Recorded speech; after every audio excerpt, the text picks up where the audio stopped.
Welcome, Carm Capriato, the Service Aftermarkets Podcast Pioneer, with the gold standard of aftermarket business podcasts. Join me for Aftermarket Insights as we advance the aftermarket. And as always, know that you'll learn just one thing. Find us on your favorite podcast listening app and remarkableresults.biz or on my YouTube channel. Hey everybody, Carm Capriato, Remarkable Results Radio and another Town Hall Academy. I'm here in Terryton. I don't know if it's Terrytown or Terryton, but we're here just north of New York City at the 22nd annual TST Big Event. Thanks so much to Jerry Trulia for having us down here. I've got this great episode for you, and I've got so many questions because I just sat through about 45 minutes of the first seminar today, and we pulled my two guests out. But we are going to talk about education, training. But first, thanks to our great sponsors. You know, NAPA Tracks will move your shop into the SMS fast lane with on-site training and 6-day-a-week support. Also, I think the biggest thing is the local representation. Are you kidding me? NAPA Tracks on the web at napatracs.com.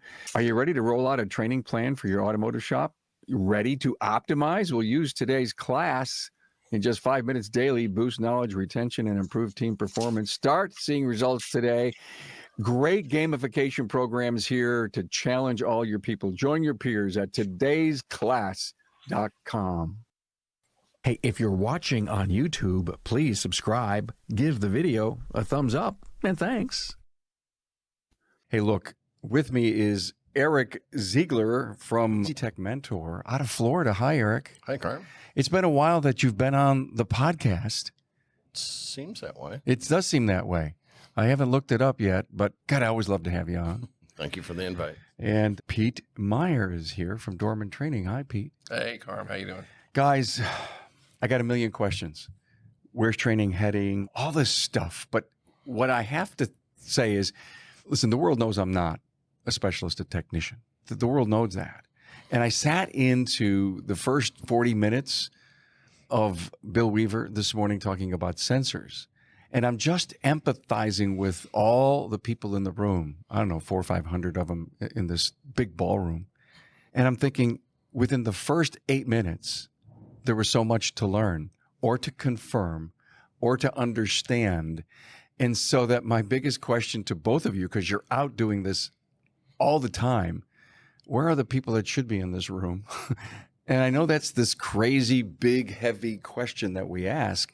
But if you're listening to this and you're an owner who says, well, my guys won't go to training, stop it. Because everything that Pete, you're teaching, no, Eric, you're teaching this afternoon. What's the topic? Scan tool diagnostics. It's like probably in the first 15 minutes, people are going to pick up some incredible advice to help them.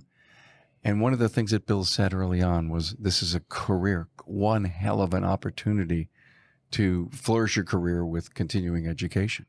First of all, are we begging for people to get the classes? Are we finding resistance? Or do you see that where training is heading, guys, that there's more and more new faces coming into your classes? Eric?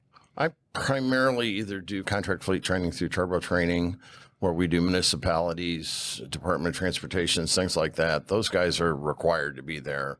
Either it's a union gig or it's, hey, you will be here from this hour to this hour. Or I do a lot of like big events, like the big event, pun intended, here today, to where I always pull the class and say, how many people are here for the first time, such as Vision or Seattle. ATE was just 2 weeks ago, and there is an influx of young people, but at the same time, there tends to be a certain amount of technician either burnout or apathy, where it's hard to get butts in seats. If you talk to somebody, that does the scheduling and things of that nature, I think a lot of shop owners either have to be creative and require it, or I had several friends that are shop owners that predicate vacation time or paid time off based upon the expectation of so many hours of training in a year. And it's a contract. That's going on. Kind of thing. I've heard about great Christmas bonuses depending on Sure. the investment. Owners are saying, listen, I'll pay for anything you want to go to, but you got to go. And here's the hours that get you your minimum bonus by the end of the year. And I keep hearing it's 40. That's a number that I've heard, and I have shop owner friends that you've actually increased that. But it also changes things. I know that Pete could probably speak on this as well, that like the concept of training being something that happens on a weekday night in Missoula, Montana, and you get a, blimpie sandwich and a root beer or whatever, that's after you've worked the whole day. There's also people that think that you should have technician training during the day, and shop owners generally kind of push back on this and say, hey, I'm losing production to do this. But you have many shops like, say, at Vision, places like that encourage the whole shop to shut down and to attend. So I don't know that there's one cookie cutter answer. That's kind of what my technician mentoring thing that I formed several years ago is, to bring training to the shop and work with the technicians one-on-one 3 or 4 times a year and help kind of grow them. And, there's also a PowerPoint like presentation component to it, usually like on a Saturday or something, but it brings up all the questions like, are technicians being paid to be there? Some technicians see it as, hey, anything I can learn, I can take with me.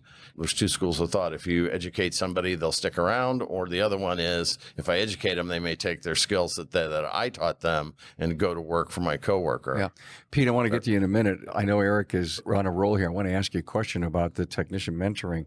Are shops getting together and saying, hey, let's do this Saturday thing, and everybody's helping afford and bringing more technicians in? That is the business model that I have. Usually it's a half day of observation of the shop and giving like technicians ability to have anonymous voice.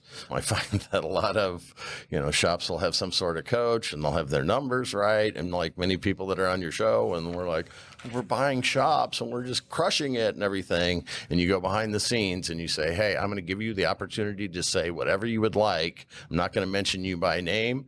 And you get this impression from the shop owner that things have never been better. We are crushing it.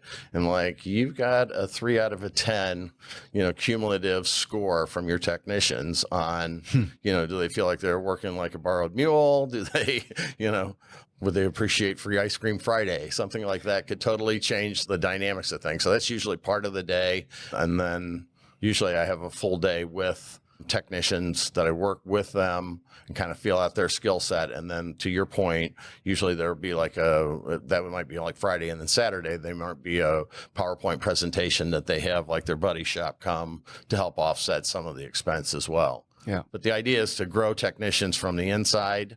A lot of people have good alignment technicians, brake technicians, things like that have been with them a long time, that are really dedicated, and they don't come with, I don't like the ABC connotation of technicians, but technicians sometimes have a little bit of baggage that comes with them because they know they can go to work anywhere, right? Listen, don't get me on my soapbox about ABC, because I so firmly agree with you, by the way.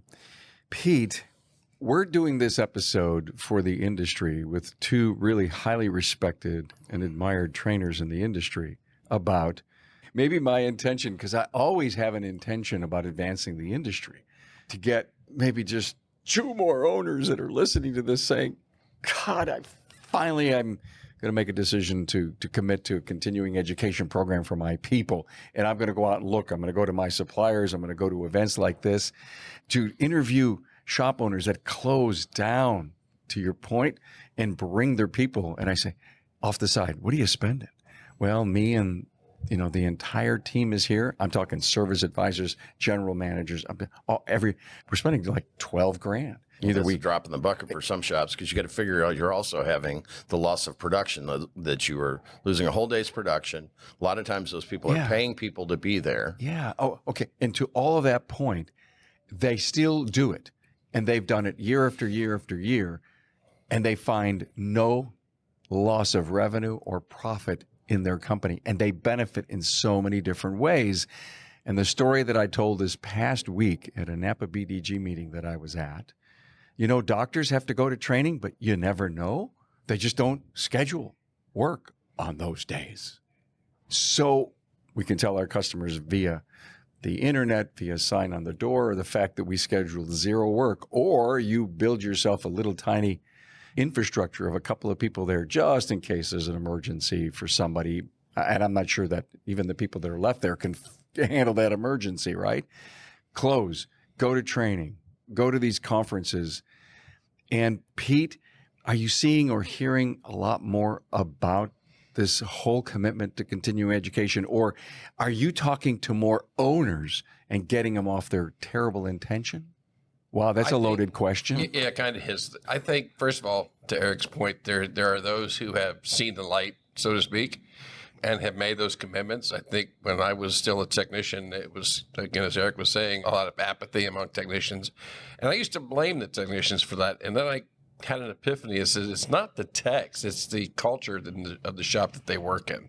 You know, when it becomes a part of that culture that you're going to need to grow as a technician to stay with this team, and we'll help you do that. You know, so there are those that have found that. But I think another part that I see, there's, I think, 800,000 technicians in our industry now. About that, yeah. You don't see 800,000 people at any of these events. You know, it's a very small percentage. And what I find, the same people. Yeah, the same people. And what I found traveling in the country, I think Eric could probably agree with me, is that there are so many technicians and shop owners in the country who have no idea what Vision is or ATE is or any of these events are. Yeah. And even when I was with the magazine, just going to say, hey, I'm with Motor Age. And they go, who? I've never heard of them. And it's been around since 1899. So didn't start yesterday. You know what I mean? I see a lot of that where technicians that I have now that are going up to the training events that I'm doing around the country and now into Canada, they don't know the resources exist. And once they find where they exist, I see a lot of interest and involvement and some excitement when they get this kind of training. And just helping them realize the things that they don't know what they don't know, especially with the changing technologies. You know, that's one of E's favorite comments when he teaches, and I've kind of taken on that as well. Early on, you know, is teaching them RTFI when they're looking at a service procedure or a vehicle they have never worked on before. You know, you got to read the friggin' information before you dive in. And I thought it was RTFM. Manual. Read the frigging manual. I'm an RTFI guy. You're okay. I'll accept that. Yeah. But yeah, I think a big part of it is just getting the word to the masses that, yeah, guess what? You know, we can help you be better than what you are today. Because I think, and we saw this way, way back in the Auto Mechanica, the very first one, where men and women, for the most part in our industry, know they can be better, want to be better, but don't know how. And if we can show them the how, what do they say? Like, build it and they'll come. So that's what we need to do. There was $1 million worth of information in the first 45 minutes that I heard Bill Weaver today. And for anyone in that room that could walk away after whatever they spent and thought that they never got any value for it. And I love the word that you used. You used the word resources. And we're not, as an industry, tapping into every little tiny nook and cranny. And I guess if they're not reading and don't know what Motor Age is, then they don't know what all the other magazines. Or how about this? Think of the number of email addresses that all the media outlets have that promote this stuff all the time, and still out of those 40, 50, 80,000, 100,000 emails, whatever they're out there. Not even scratching the surface. 100%.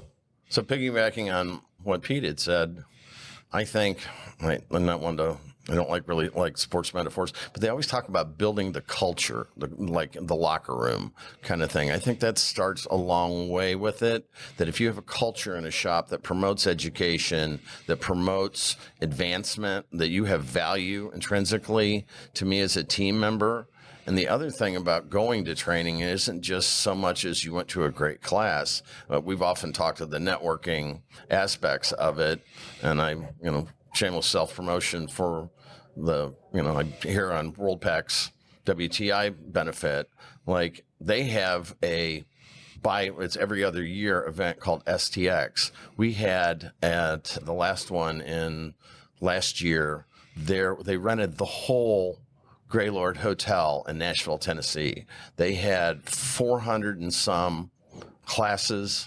They had 178 instructors. The whole thing was like a cruise. Like you bought WorldPAC Auto Parts or whatever, and they went and it was all inclusive. But I mean, you could get specific training on Mercedes-Benz, on BMW, on Porsche, and it was a culture of people. So like you're an eclectic guy. If you're a Porsche master technician, I think most people would agree. And you're probably starved to find, other than, hey, I work for Porsche, to get factory factory training would be your only option. And then you have an aftermarket ability to do so at a great thing. And you're sitting next to a room full of people who either aspire to be really great in Porsche, Mercedes, BMW, Volvo, what have you, or they already are.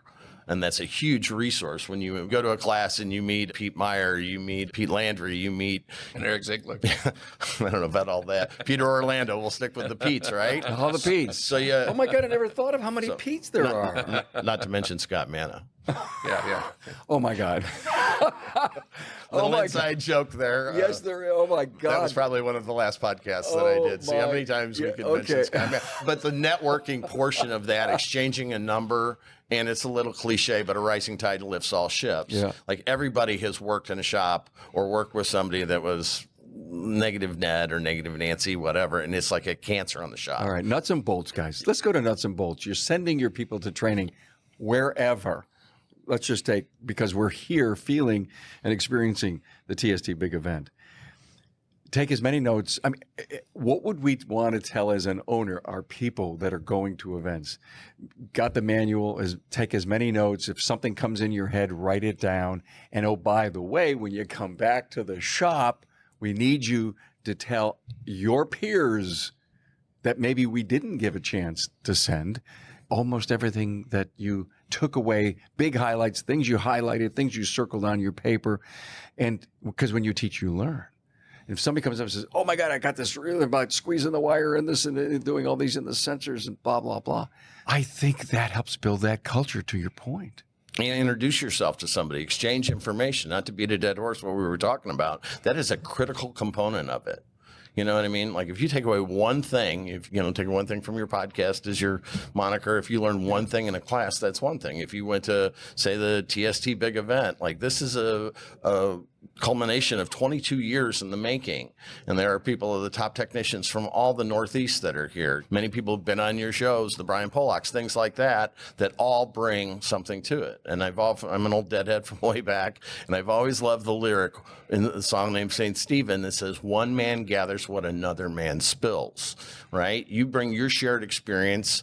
It would be like you being at a podcasting convention or something like that. You're picking up on, the best placement of the mic or whatever, and you get jammed up on it, and you're like, oh, I can call Peter Podcast or whatever and say, hey, what am I doing wrong? I met him in Montreal at some thing. I mean, so I think that's a critical component to it. The culture thing builds that way when you start to introduce yourself to other people. I'm sure your shop owner friends would tell you that in their stuff, that like, hey, I took a page out of So's book. I went to a 4-day work week. I have ice cream Fridays. I have whatever. Hey, let's face it. Your shop management system is the single most important tool in your shop, period.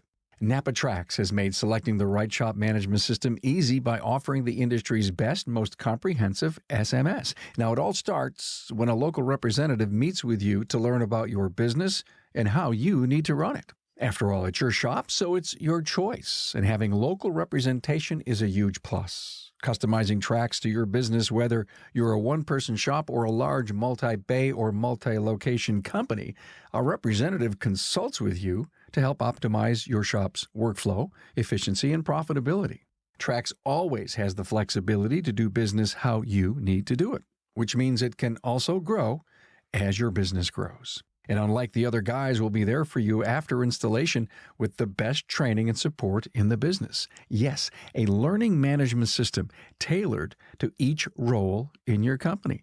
Simply put, Trax was designed and built for shop owners just like you. Visit us on the web at NAPA Trax, that's NAPATRACS.com.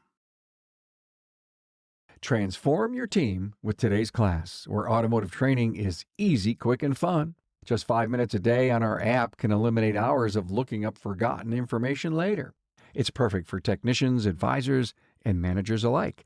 Keep critical knowledge fresh and top of mind, ensuring your team operates at peak efficiency. Today's class is impactful, accessible from anywhere, and a bit of fun too, and we're not talking about after-hours pizza either. For training that gets results, turn to todaysclass.com. Can we help build a stronger training culture, Pete, from the students that we have in front of us by telling them, okay, who's an owner, who's a tech? They raise their hand, you come up with what that split is inside the room, and you tell the techs, here's what I need you to do to go back. after you're done with training today or this particular hour. What a way to help build a training culture inside of a team by telling, not selling, but telling the why that they need to go back and share. Two things. I think Mr. Weaver made a very interesting comment right at the very beginning of his presentation. There's a lot of us who are getting older in the industry, and he said, you don't take your knowledge with you when you're retired. Do what you can now to mentor the younger ones coming up. Exactly. Share your knowledge, share your experience, and the younger ones have to be willing to take that on, and look for that and actively require that. Now, the only caveat that I say to that is, it's got to be accurate and up-to-date information. One of the very first things I teach in every class, I try to give a little reality check to the technicians and the owners that are there. And we talk about some of the changes in technology. I do just a very simple brake job comparison. And I always get the same response wherever I do this. I'll just give you a real quick, the elevator version. The OEMs have been using .4 brake fluid for a number of years. And then I ask them, so you're going to change the fluid on this customer's car? It requires that the fluid has failed the testing. So which .4 are you going to use? And guys look at me like, what do you mean? Brand? Or they have no idea that there are different types of .4 brake fluids. There are two different viscosities. And most of the major manufacturers are using this lower viscosity fluid in their vehicles because it allows them to build system brake pressures much faster in the need for emergency correction, whether it's a lane departure or anti-collision avoidance, whatever the case might be. And if you put the wrong viscosity in it, that increases that amount of time, which could be the difference between an accident not happening and one that does. So I let them know that if you did do the wrong fluid and something does happen, guess where they're going to come next? They're going to come to your door, and that leaves you open for liability. I'm not trying to scare them.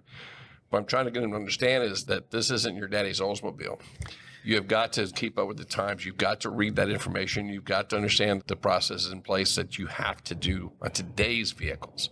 And another thing that Tony Martin shared with me that I use all the time is the challenge today is not just to learn, but you may have to unlearn and relearn in order to stay current. So you have that aspect that we have to mentor these young people coming up. We have to share the knowledge that's given, but we have to make sure the information we're passing along is correct. I'm blown away by the simplicity of that reality. And it seems like we're living in a world of overconfident and older decisions that we're so used to. It's just this, habit. Just do that. Yeah, it's habit. And we're making an assumption that as technology moves forward so damn fast, and no one's reading RTFI, that we're doing a disservice to our client. We don't know it. And it was this past week at our independent breakfast that we have 8-9 years now going, that a discussion on ADAS came up. And it was a discussion that if this component was changed or fixed or repaired on this vehicle, if you did the RTFM, you would see that the OE says it's required to do a recalibration. And there's too many people in our industry that are ignoring. First of all, they're not reading that. They're not finding that out, and they're ignoring that. Super easy to find out. It's not just changing. If the component has to be removed as part of another service, they think that holding it back on is okay. Right. Because they didn't change anything, which is not entirely true. Do we need a big lawsuit to wake us all up? Well, that's where my business and many other of my colleagues all had the OE method of doing ADAS. We've been in the ADAS repair calibration space for the last 10 years up until I stepped out.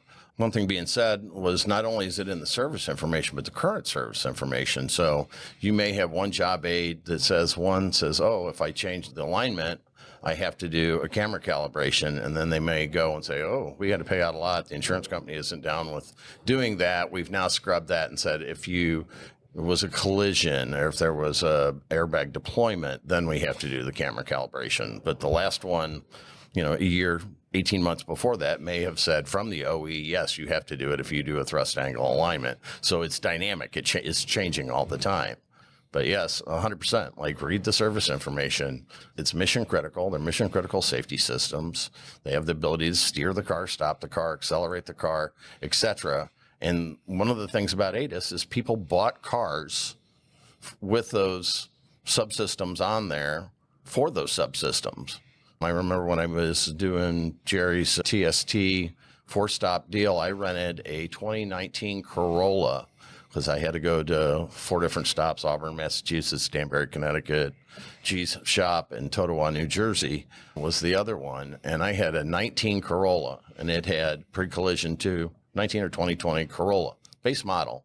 And it had pre-collision 2 on it. It had, side object detection. It had rear cross traffic alert. It had lane departure. It had all these things on a base model car.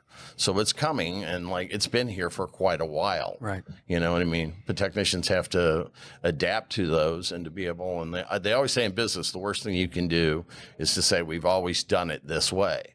So one of the ones that I always use with technicians is Ford had a 4-cylinder engine that had no keyways on the crankshaft, on the crank gear, or on the harmonic balancer pulley. And if you had to pull the engine out, the harmonic balancing pulley hit the strut tower if you tried to pull it out from the top. Ford said pull the whole, do a powertrain drop through the bottom of it. So what techs would do that were Freddie Flat Riders, because we sell our souls 6 minutes at a time. My friend Justin Morgan, I got to give him props for that. I heard that one of his classes. And his owners or techs, we know what that means. 6 minutes at a time, we sell our souls. We would take that pulley off and go, oh, I can get it right out the top.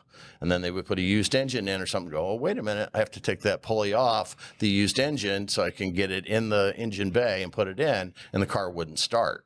And if you had a really bad day, it moved the cam crank timing or whatever, and you looked on the back of the pulley and there's no keyway on it to index it where it goes on there. And you think, oh, surely they wouldn't do it with the cam crank timing, would they? They use diamond encrusted washers on there, and there's a procedure. So if you did something as simple as a front crank seal on a 4-cylinder, mid-2000s 4-cylinder engine on a Ford, and you didn't put it in base timing, you could do irreparable damage to that engine. It's a zero clearance motor. You can bend the valves. It's something as simple as, hey, I put, 300 front crank seals in my lifetime. You just take the belt off, you pull the pulley off, you pop the old seal out, you put the new one in, like Pete was referring to the brake fluid thing.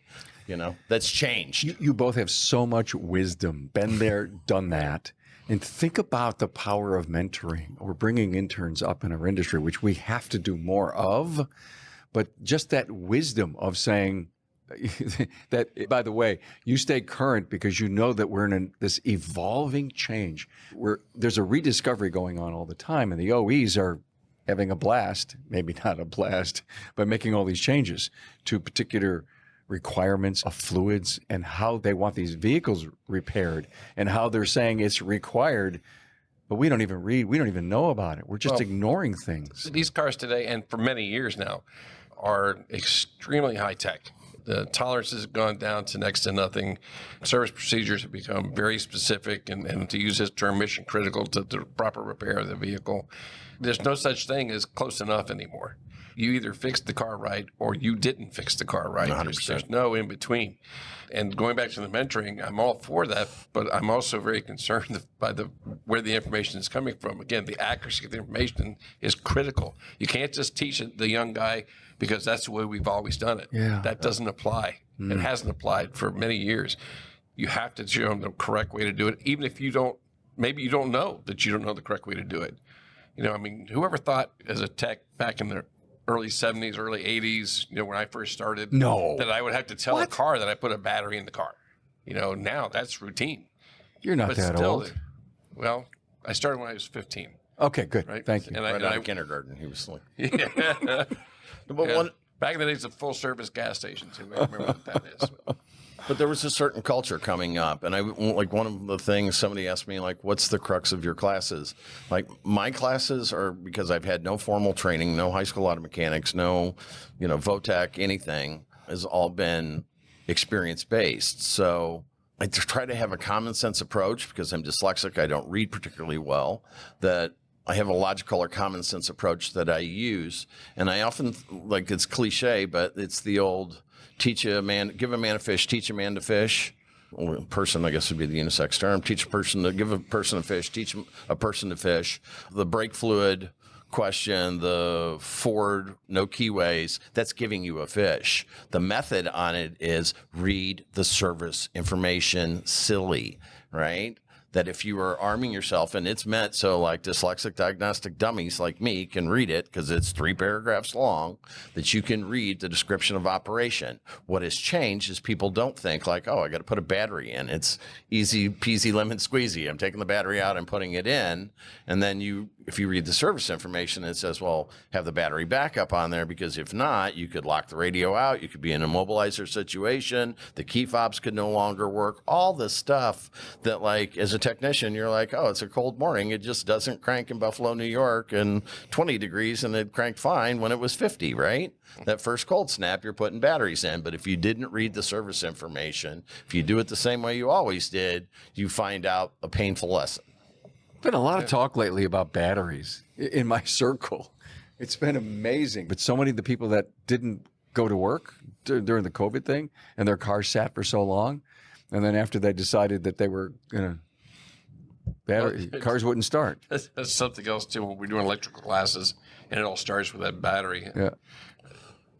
Most techs don't understand that there are different types of batteries to deal with. I ask shops early on, if you still have that little 2-wheeled battery charger in your shop that you can't adjust for the different type of batteries, how many of you guys still have that? It still amazes me how many guys look at me and go like, oh yeah, I do.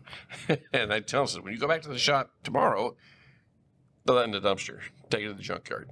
It's no place in your shop anymore for it's things gone. like that. Well, it could double as an arc welder. Most of those had pretty solid transformers. You could put a 6013 welding rod in it and weld with it. See, and I didn't know that. You're So funny. You're funny. I'm being sarcastic, but I mean, like, they were wound with big transformers and rectifiers, the likes that modern battery chargers don't. But, like, it's also, you're pushing way more electrons in. A lot of times they have a lot of AC voltage ripple that goes in, to the battery. So yeah, I mean, you've got battery construction, AGM batteries, gel batteries. You have a vast different amount of types of stuff, and each one has different functionalities. You have start-stop batteries that'll cause drivability problems if they go dead. And again, they're hard to access. They're usually under the seat. Things like that. If you didn't know, read the service information. Wow, there's another battery here. Yeah. And Common theme that here. goes right back to you. Exactly. It's you have to do your homework. You have to, even if you say you've been working on Toyotas for years, if that model has never been in your shop before, then you don't know anything about that model. You need to do your homework. And sometimes you may have to do your homework on things that you have been doing incorrectly and didn't know it. Will it show up tomorrow? Will it show up next week? Probably not. But you are setting that up for a problem down the road. So where are our people in the industry, owners and technicians that I love to call specialists today? Is the social media forums hurting what don't look like that, Eric? Are they hurting us or helping us? Any idea? Social media is a double-edged sword. I think there's a lot of vitriol, a lot of craziness. If anybody's got teenage kids or whatever, they understand the negative side of social media. Sports athletes were shown, during the NCAA tournament, there were a couple of players that played not up to par. And because now you can bet on sports, everybody's flaming these people out. It's a good and bad. At the same time, if you have to have some social media presence, because millennials don't say, hey, Dad, my water pump went out of my car. Who works on our cars again? And they say, oh, yeah, it's, Brent Klein at Accurate Auto in Melbourne or somewhere like that. They've worked on our cars for generations. They go, water pump near me, right? The same way you would find a restaurant if you were in a city you didn't know. And if you don't have a good Google rating, you know what I mean? If you're not in the, over 4.5, they're going to look somewhere else. Boy, that's a great point. And that's just the change in it. Have you ever wondered why, there's so many generational shops that begin with A, AA, AAA, quadruple A plus Automotive? That was because they came in the first thing you saw in the Donnelly directory, which is dating myself with the yellow pages, So if it was Ziegler Automotive and say I was in Chicago where there were 28,000 shops, I would be all the way at the end unless I paid huge money to have a full page ad up by the A's. But Google does the sorting out, and it does it through syntax. And now you pop out hey, you can pay people to have your Google reviews, so you fall out on the thing faster. and it's not just alphabetically related. So, I mean, it's a good and bad. I think it also, we have, I would be a liar to say I've never looked at a YouTube video on how to repair things, but I think people would be like, hey, I've got a brain tumor or whatever. Hey, maybe there's a YouTube video on that. I could get a scalpel and maybe hold a mirror. I could do it myself, save a couple bucks. That's the ludicrous end of it. Get your DeWalt. Yeah. But flat wood drill too. But you know what I mean? Some of those things like, hey, how to plug a tire, and you watch a YouTube video and you get a Harbor Freight tire rope plug kit and you do it. God bless. You know what I mean? That's How great. do you really feel there? Oh, I mean, it's one of those things that changes the industry. And we came from, and I think Pete would agree, that most of us came from a background of, I know Pete was in the military. Like if you're from the Midwest, maybe you grew up on a farm, you grew up, putting the bean head on the combine, you knew nutsy, boltsy kind of things. What's changed, and Scott Schotten always says that kids don't work on their own bikes anymore. And that was one of the tertiary entry-level things as a mechanic. Like by the time I was 6, 7, 8 years old, I had every bicycle I'd ever owned tore apart. By high school, I was working on my instructor's cars. Did you build a hybrid version? I did not have a hybrid version. They did not have the battery-powered bike that seems to be all. Oh, I don't mean a hybrid as far as electric, but you take all these bikes apart and you have. Oh my God, look at this! I had the chop version. That's what I mean. With the bench pipe, jam it up there. Yeah. That's what I meant. Like right after Easy Rider. Easy Rider. I was just thinking of Peter Fonda. Like chopped. I forgot. I didn't come up with the right word. Chop. Chop it up. Yeah. And if you had the original, whatever the Schwinn version of the Springer front end. My first bike. Orange crate, lemon peeler. My first bike ever. I have a Schwinn. friend of mine that collects those, and those are worth good money if they are in pristine condition. I lived on the side of a hill, right? And I got my first Schwinn bike, and I went up to the top, and I wanted to see how fast this puppy could go. And the shift on the thing. No, it was, but I didn't have a helmet. Yeah. And I didn't even know if this thing could brake at that speed. We took chances. We played outside. That was during the Evel Knievel era as well. It didn't go so well for him. And I always use in my class, the Bell Motorcycle used to have an ad in the back of every motorcycle motocross magazine. And I remember it because I come from the BMX generation, and Perry Kramer and Stu Thompson, all these guys in California, they wore Vans leathers and they wore Bell motorcycle helmets. So I remember when the Bell Full Moto 2 came out. And I had a mini bike that I bought at a garage sale with a neighbor kid. My old man found out about it, and he said, hey, if you're going to ride, you're going to wear a helmet. He was a big safety person. And at the time, Kmart sold helmets for $10, and they were not safety certified. They were made out of pressed cardboard and a little bit of felt. And they were in these awful metal flake colors, candy apple red, midnight blue, and they were $10. And if you literally dropped them off the shelf, they would crack like an egg. So there was a Bell Moto 2 first came out, and my dad said, well, I've got a friend who's got a motorcycle shop. And I went, he's like, I don't know, they're brand new. I could sell you at cost. And it was over $200. So it was $10 versus $200 as a kid. And I still remember vividly in the back of every motocross magazine, they must have had a board meeting about it. And Bell Motorcycle, somebody must have said, hey, why don't we, they were talking about adjusting price point to be consistent with their market. And somebody must have said, why don't we just tell the valors of our $200 helmet? And they had a very simplistic ad that had a Bell Moto 2 and light shining, water spritzed on it and light shining on it like it was the Holy Grail. And it said, if you have a $10 head, wear a $10 helmet, Bell motorcycle helmets. And every shop in the United States should have that. So like if you have somebody who's price shopping or whatever, so well, you are more expensive than Joe down the street, no deference to anybody named Joe who's listening to the podcast. Explain the quality of your wares, the training that your guys do. I mean, it's on every doctor's office where you go to, like I'm accredited by X, Y, and Z. I'm AMA this.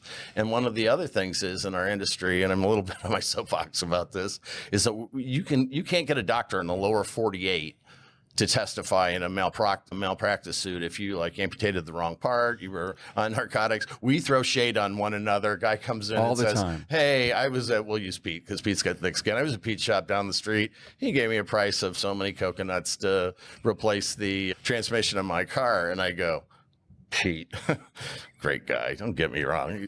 He's my brother-in-law. He's married to my sister. I bowl with him. We ride motorcycles. We're in the same kids' charity together. I wouldn't let him work on my lawnmower. And we throw that shade, nothing against people, we throw that shade on our brother in that race for the bottom as far as like, I know. is And going to it's kill so us all. wrong. Where's the ethics? $10 head, $10 helmet. You get what you pay for sometimes. I love it. Yeah. I want to go touch back on what you're asking about social media. It goes back to what we've been saying. Yeah, please. Oh, by the way, just to say, one of the greatest storytellers I've ever had on right here. But go ahead. Yeah. Well, as far as like technicians looking for information or looking for opinions, there are some that are good and there are some that are just atrocious.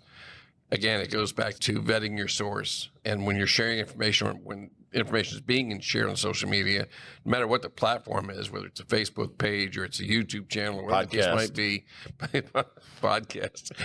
Well, seriously, Matt and yes, like Craig, it's got to be. Craig do great jobs. I know. It's got to be. It's got to be the right information. And that's one of the things I kind of learned early on when I first started with the magazine as a freelancer. I was having fun. I was doing some case study articles for the magazine and submitting them and didn't really think twice about it. I was still turning a wrench. And then I did one, I'll never forget, I did one on fuel pump diagnosis, and I had my butt handed to me by technicians all around the country. And that's when I realized that, you know what? This is how I learned. You don't know what you don't know. You know, my article was based on my particular frame of reference, and I was wrong. And I went, you know what? From that point on, I made sure to do my research. And when I was the technical editor for the magazine, I was adamant about making sure that the material, that's why I reached out to guys like Eric and Scott and some of these top trainers in the country to write for the magazine at the time, because I wanted the information presented to be current, accurate, up-to-date information that guys could depend on. And I would piggyback on that it's not just social media tends to be about the likes. YouTube, you get paid more money based on more people who subscribe to your channel. Noise. So there could be noise. But I mean, there are many great podcasters out there. Yeah. Like I said, Matt Vanslow does a great job. You know, Craig O'Neill on the business side. Yeah. Brian Pollock is getting into that as well. Great podcaster or YouTube channel people. Paul Scanner Danner for years, you know, salt of the earth kind of guy, college instructor, VOTEC instructor, been in the industry a while, but has a very simplistic way of reaching people. And it's not like, oh, Paul has 3 videos. You know, Paul has a library of stuff that he's done. Yeah. And you have to do, like you said, you have to sift through the noise. Guys, thank you. Hopefully we have changed some mindsets out there on committing to becoming a more learned student. I like the word training, but I love the word continuing education. And I think that's the commitment that owners and the specialists that work on our bays have to commit to, that what am I going to learn new today? And who's going to be in my network? And what training am I going to? And I think the career pathing that needs to be set with ownership wherever you're working. I think if you go and you're looking for a new job, I think the commitment to continuing education needs to be part of your deal or whatever it is that's the culture inside the shop. And hopefully today you both brought some of that to light. I want to add one more thing, because again, there's a lot of great training events around the country with phenomenal instructors doing a fantastic job of bringing that accurate information to people who attend. But information not used is lost. Yeah. The guys who learn all this, what they're learning, just like sensor testing that Bill Weaver's teaching, if they don't go back to the shop and they don't blow the dust off of that scope and they don't hook up the sensors on a known good car to see what it looks like, to get comfortable with the tool, to put into practice what they learned that day, that weekend before, then the time they spent there was just a waste of time. You know, one way to do that, as you mentioned earlier, is show the guys who couldn't go what you learned. Yeah. Let's get some pizza. Let's take the lunch hour and we'll go play with this car. Yeah. You know, but even if you're not doing that, even if you're only tech in the shop and you're able to come to an event like this, you've got to go back and play with it. You've got to make that information yours, or it's going to be useless. So there's a real thing called the forgetting curve. I've seen the chart, and it's a 30-day chart, but it really steeps quickly in the first, I think, week or, maybe 10 days, and then it just trickles off if you don't do something with what you just learned. And I think in concepts, it's a scary thing. And to go back to the shop we need to create inside the training culture of our business a gather around moment. Yeah. I know it's cutesy sounding, but who's doing the gather around moment? Meaning, come here, let me tell you what I learned, or come here, I found something so interesting. Gather around. And maybe you spend 5 to an 8 minute gather around moment. Well, not just that. It was like just people listening to your podcasts. If they pick up something from whatever episode that they're listening to. Absolutely. And they go, wow, that's a great idea. Wow, that's a great piece of information. But they don't take action on it. That's right. Then it's useless to them. When putting it in action could make a tremendous difference in their business bottom line, or for techs, make more money for themselves and their families. That's what it's about for me. Yeah. If I meet technicians and I can help them make a more efficient living, make more money than I did, be better providers for their family, get the nicer things in life for their family because of something they've increased in their skill set, or make their jobs more efficient, then that's a win-win. But unless you put it into play, you're not going to reap those benefits.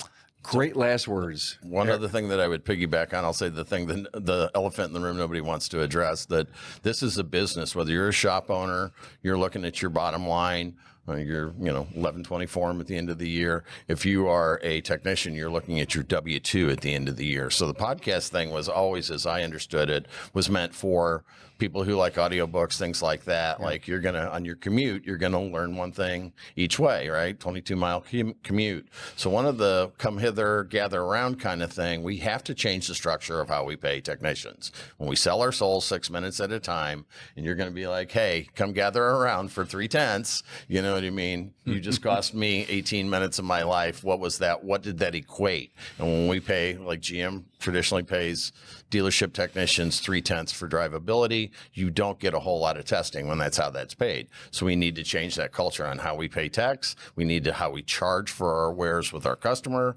You would not do a Google search and you had a, God forbid, glioblastoma or something like that and go, hey, who's the cheapest brain surgeon near me, right? You would go like, hey, I want to see your accreditation. I want to know what your success rate is. Things like that is different.